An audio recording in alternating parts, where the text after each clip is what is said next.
بسم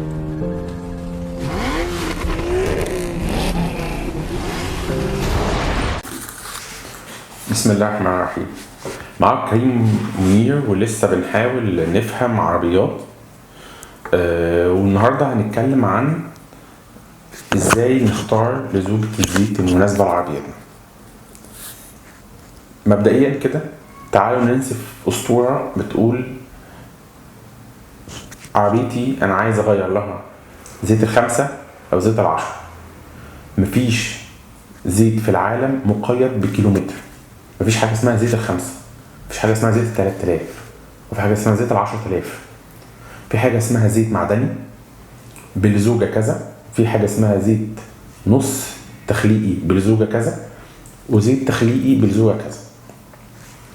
طيب من غير ما ادخل معاكم في تفاصيل كتير، وخاصة انا عارف ان في ناس ما بتحبش تفاصيل، انا عايز اتكلم معاكم عن حاجة مهمة جدا لازم نفهمها. يعني ايه زيت 45 ويعني ايه زيت 35؟ لو جينا خدنا مثلا علبة الزيت دي، زيت 45 5W40، ده معناه ايه؟ معناه ان درجة لزوجة الزيت عند الستارت هي لزوجة 5، وعند درجة الحرارة المناسبة لثبات تشغيل العربية، وليكن مثلا معظم العربيات درجة تشغيلها 90، الموتور بيبقى درجة حرارته 90. لو عالي عن كده بيبقى نقول الموتور سخن، ولو نزل عن كده نقول الموتور بارد وبيستهلك بنزين زيادة. في عربيات بيبقى درجة حرارة التشغيل بتاعتها 85، في عربيات تانية 80. لزوجة الزيت عند درجة حرارة 90 هي لزوجة 40 أو لزوجة 30 أو لزوجة 50، ده الرقم العالي. لكن الرقم الأولاني اللي هو ال5 ده عند البداية. طيب دوت إيه اللي بيحدده؟ لا أنا ولا أنت، صانع العربية هو اللي بيحدده.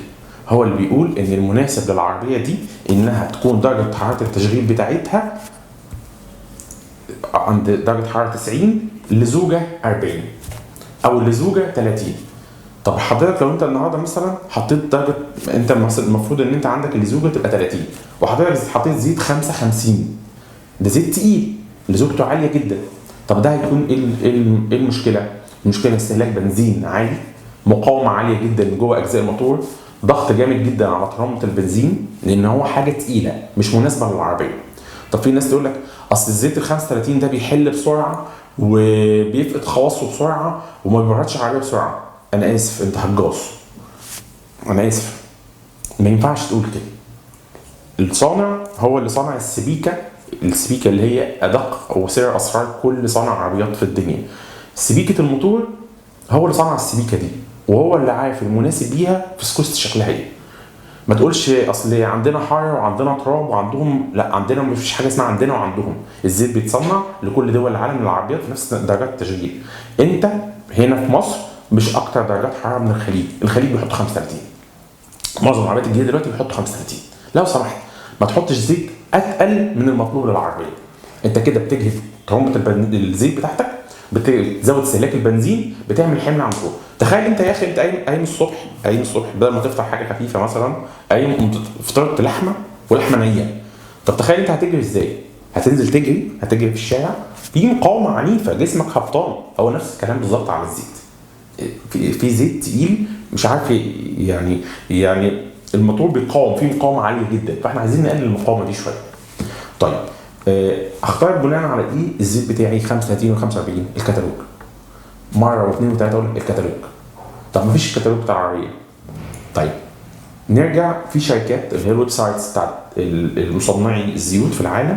لو انت مش عارف تدخل على الويب سايت بتاع عربيتك وتجيب الكود بتاع عربيتك، معظم مصنعين الزيوت في العالم مثلا، وليكن هنا مثلا امسرويل الامريكي، بتدخل على amsoil.com، بتختار البراند بتاع عربيتك مثلا بي ام دبليو، مرسيدس، من جوه بتختار الموديل، وتراعي طبعا ان في اسماء مثلا بتنزل باسماء في مصر وبتنزل باسماء بره، زي مثلا سيراتو هي بتنزل بره باسم 40، فهي نفس العربيه بس لازم تاخد بالك. الاي اكس مثلا سيرتيفايد من هيونداي بتنزل مصر بره باسم توسان، فلازم تاخد بس بالك من الاسم وكود الموتور، لان في مواتير بره بتبقى اكبر من عندنا بتبقى ليها لزوجه ثانيه.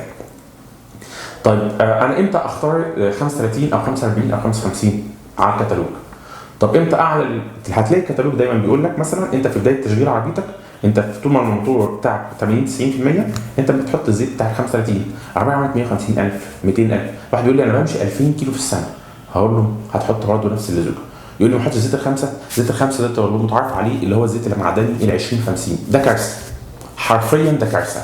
اول حاجه ما فيهوش الاضافات بتاعتك، تاني حاجه زيت تقيل جدا جدا جدا على مقاومه عربيتك، تالت حاجه بيعمل اعلى انواع الاحتكاك جوه الموتور، ضغط رهيب على ترمبه الزيت، رشاشات الزيت ما بتقدرش تبخ الزيت لانه الزيت تقيل. ده معمول للعربيات الشاهين ال 128، العربيات اللي عملت فوق ال 200,000 كيلو 300,000 كيلو وبقت خفيفه والموتور خفيف وبياكل زيت، مش عايز يلجا لعمره فبيحط لها زيت تقيل عشان يكتمها.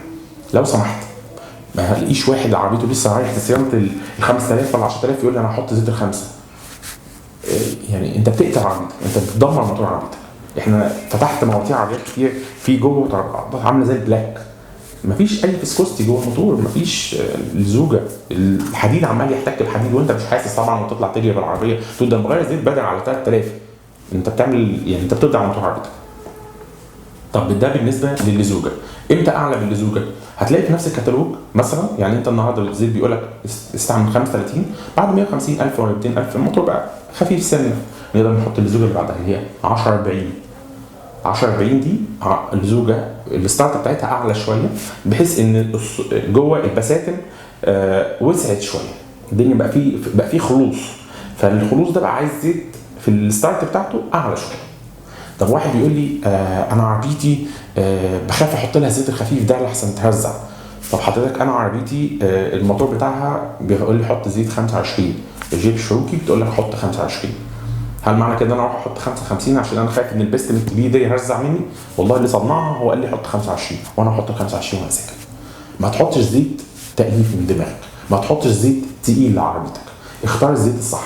مش عارف تختار، عندك نايل موتورز تقدر ترجع له، عندك جروب المناقشات بتاع امسويل، وعندك جروب المناقشات بتاع نايل موتورز، عندك تقدر تسالني انا شخصيا عندي على الفيسبوك او على اي طريقه تانية. نايل موتورز لسه موجود وكلنا لسه بنرجع له، وقسم الزيوت في نايل موتورز كل الناس بترشح لك كل انواع الزيت المناسبه. مش عارف كل دوت، ارجع للويب سايت بتاع اللي صانع الزيت واختار البراند واختار موديل عربيتك، هتعرف تختار الفيسكوستي بتاعت عربيتك. لكن لو سمحت ما تحطش زيت تقيل في عربيتك، التزم باللزوجه اللي محددها الصانع، هيفرق معاك في استهلاك البنزين. اول حاجه هتحس بيها، هتلاقي العربيه فايقه وبتجري كويس جدا، السحب بتاع العربيه والاكسلريشن التسارع بتاعها هتلاقيه غريب، العربيه فايقه لان العربيه واكله الاكل المناسب ليها.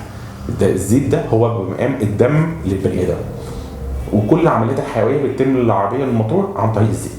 فما تحطش ما تستدخلش على عربيتك وتحط زيت وحش، او تحط زيت اللي هو اللي بيقعد 5000، ده زيت معدني، ده زيت رديء مش بتاعك ومش بتاع العربيات ديت، مش بتاع كل العربيات الجديده، ده بتاع العربيات القديمه.